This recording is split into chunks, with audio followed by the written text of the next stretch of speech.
Okay, I'm up in the beautiful Northumberland countryside again today. This is the job I've got to do this morning. It's just a 13-foot tower to get up to that chimney, and I think it's going to be waterproofing the gable end. Since this is a pretty straightforward job, I thought I'd do a tutorial, because that is the kind of thing I get asked the most. If I can do like a step-by-step how-to video. The other thing I'm constantly getting asked is how do I do it by myself, so I thought I'd combine them two questions in a day. And like I say, I'd do this little step-by-step tutorial. I wish I had something more interesting to do, but like I said in other videos, most of the jobs at the minute are just simple things like this or little extensions. I have got some big jobs coming up which I am going to be filming, so look out for them. But for today, this is what I've got to do. So first thing, as you can see, a couple of standards stood up. I set them 12 inches off the wall, so that will give you one inside board with a 2-inch gap between the inside of the board and the wall. Got a couple of doubles on. First thing, get the ledger in.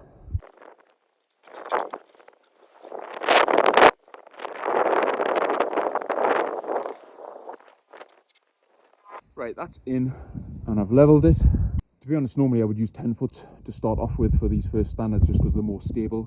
The 20s tend to kind of have a habit of wanting to topple over, but I've just obviously done it a few times, so I'm used to it. Next thing, I like to lay a couple of 8 foot diagonally from the ledger down to the floor, just to make sure that's pressed into the wall so it can't go anywhere. I've now made up a couple of templates here with the double set 12 inches, which corresponds to the 12 inches that the stands are off the wall. This is the side that I'll be going against the wall. There are a few ways of doing this next step, but the way I'm going to show you is what I find works best for me working by yourself, because it means I'm always working at kind of waist height, so my hands aren't up in the air, and I just find it the most comfortable way to do it. Show you what I mean now. Now level this standard in, put the level on the inside, and kick the bottom in until the template is touching the wall and the bubble is in the middle, like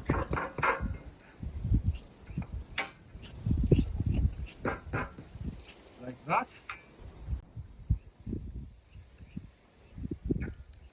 Now just secure it with a clip here. Just temporary.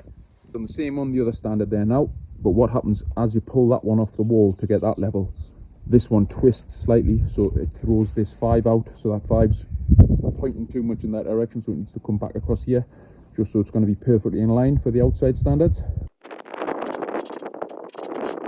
Then just double check the level again. It's out slightly again now. Right, that's both those templates in now. Now I need to get some outside standards in. I'm going to make this scaffold 5 boards wide with 1 inside board. So the measurement that I'm going to use is 47 inches from the centre of the inside standard to the centre of the outside standard, which is that mark there.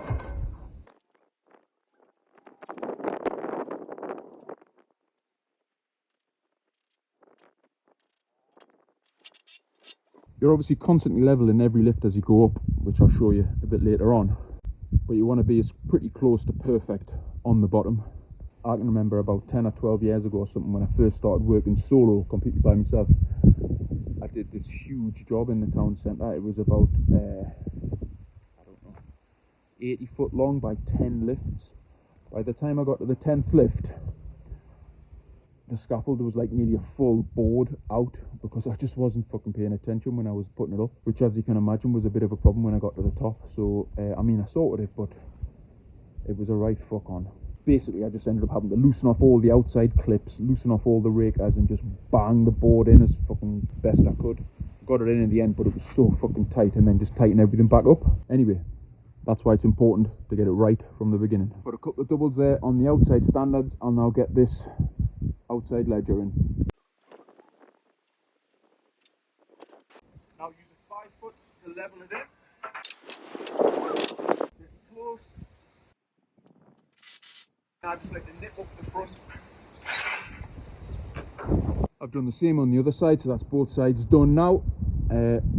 I'll now take these temporary supports off, and they will become the rakers, or ledger bracing as some people call it. Swivels on the wrong side.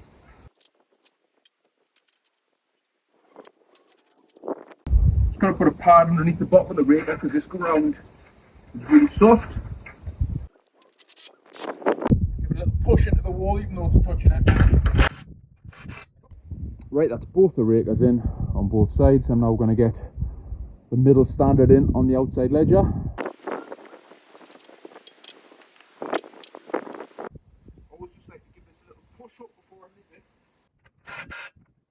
I'll now put a sway brace in on the outside standards. When that's in, I'll be able to level all the outside standards kind of left to right. That's why that's only nipped up.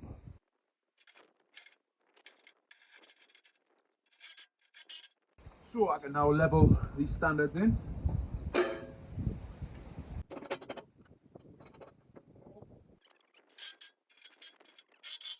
That's now fixed and level. So I can go to this side. As you can see, that's slightly out. So I can loosen the front of this double. And then, hard to do with one hand, I should just be able to push this over so that that is now level.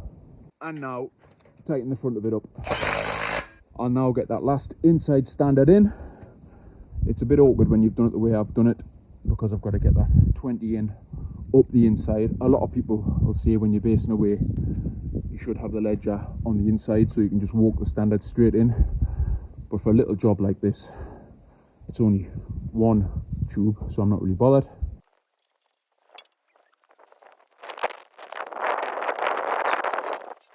Now I can clip these 5s down and that's the basic square in. Same on this side. Right, that's the basic square in. Everything solid, everything level. What I like to do now is just go around all of the doubles and give them an extra little tighten.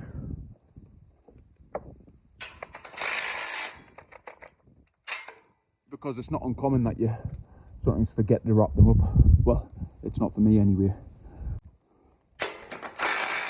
I'll just throw another couple of 5-foot transoms across here now, then I can put some boards on, get on with the next lift.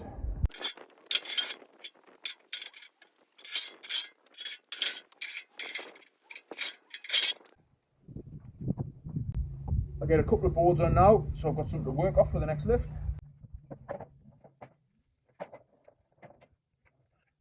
And up we go. That's all the gear ready for the second lift. So you've got two 13-foot ledgers, 4 5-foots, a couple of 8-foots, well they're more like 9-foots for the rakers, and then for the ledger bracing, and a 10-foot for the sway. And obviously a bucket of fittings. In theory, the bottom lift takes the longest because you've got to measure everything out. Now everything's level, the second lift flies in comparison. Fittings wise, I didn't run through them before. Doubles, they're for to hold the ledgers. Clips, they hold the transoms down like that. And you've got swivels. Look at the fucking state of my fittings, honestly, I need to get oil on them. Swivels are for the sway braces because tubes need to be fixed at a diagonal angle, which is why they swivel, hence the name swivel. And these are also used for the rakers as well. So I'll throw this in now.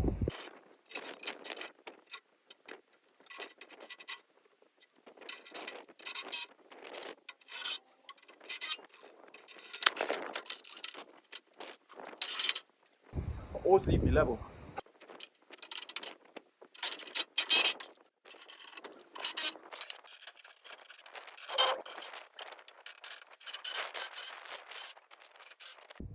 Right, that's the inside and the outside ledger in. Put the sway brace in, leveled all those outside standards as you just saw.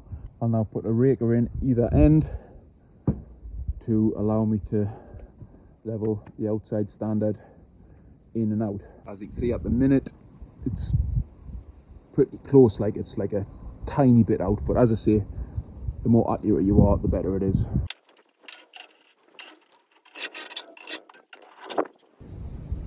So now I can just correct that tiny bit that it was out by pulling it towards us and then wrapping up the front of this double. And as you can see, that is now bang on. Only other thing to mention with these rakers is, obviously on the bottom I went swivel to swivel. After the first lift I always then go swivel to double. You could just put a swivel on there. I think it's more preference than anything, but I just personally find that using a double makes the job that little bit more rigid, as there's no movement. Obviously in a double, whereas you've got the pin in the swivel, which can create a small amount of movement. I've done the same on the other side. We can now use this 5 foot to level the inside standard. That's butted against the wall. We can now tighten this clip up, because this is all fixed and level now.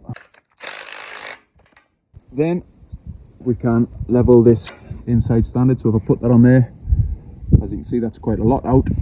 That's not because I didn't do it properly on the bottom, that's because loads of my tubes are fucking bent. And so this is something I come across quite often.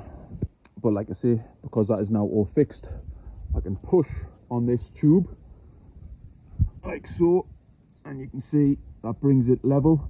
And then I just need to tighten that clip up. I need 2 hands of that, so I can't film that. Right, that's tight and level now. I've done the same on that side. I can now just fill in a couple of transoms. And that's what it's looking like from the bottom. One more lift to go. I'll get some more boards on that second lift to work off. I'll leave these ones here, because as I work by myself, I often need to stack gear on the bottom lift, poking up through the second lift, so I can get my hands on it. But basically the third lift is now exactly what I've just done there in the second lift. There's no point in filming it. It just takes a little bit longer because I've got to get the gear up there. But I mean, for a little tower like this, in reality, if I wasn't filming it, start to finish would take about, I don't know, an hour and a half, something like that. And just quickly, if you're looking for any kind of PPE workwear whatsoever, including everything that I'm wearing, including these gloves, which are absolutely the best gloves I've ever had, without a shadow of a doubt. I have made other videos about them, but I've had them on for absolutely ages. There's no wear on them. They're completely waterproof. They do not make your hands sweaty like a lot of people have been saying. I don't know. They're obviously not the same gloves as these. These are the Port West Aqua Pro gloves. Gloves, all the PPE, jackets, tops, hoodies, literally anything you want from vaultppe.co.uk. And if you use discount code SHARK at the checkout, you'll get 10% off absolutely everything. Go and check the website out. Even if you're not in the market for anything, you'll find something that you want. Right, got all the gear up here for the third lift now. I'll have to get on with this, because I've got another job to do after this. So I'll show you the finished product when it's done. Right, that's it all complete. 3 lifts, basic 13 foot tower. Absolute piece of piss.